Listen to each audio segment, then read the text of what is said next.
Này hai tê đà màn hai hào chứ.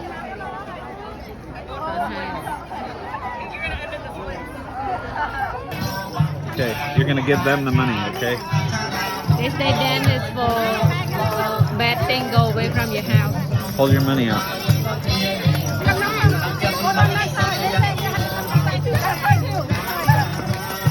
Hey, here. They will come here, don't worry, they will come.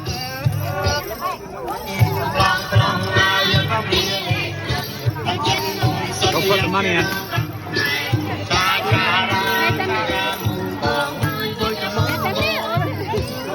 Up there.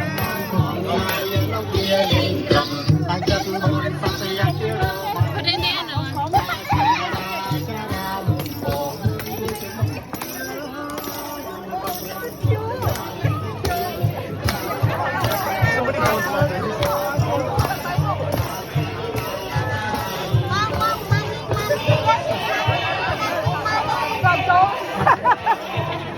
Ôi lên lôi này chứ bạn nào anh còn tạ lôi chưa con nữa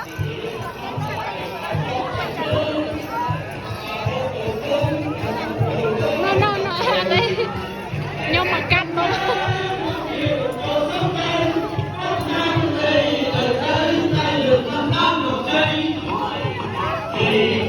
con tiền á chắc con tiền nó té lại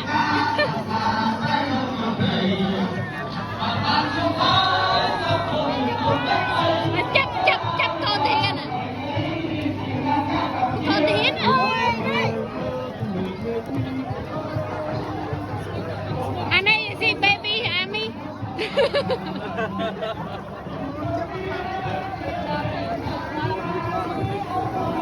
thì con thiền nha thấy cái chuyện nào thiền nát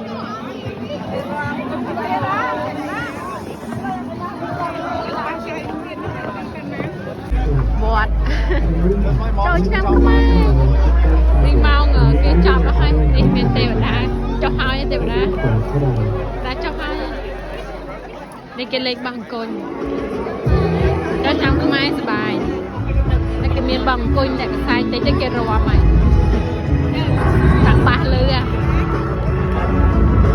miền tây hiền điên nè trong nhà mấy hao vậy nào buồn cái lụi nó thằng một con mình tăng lụi nó thằng nè nè miền tuôn để tùy theo căn khom thui à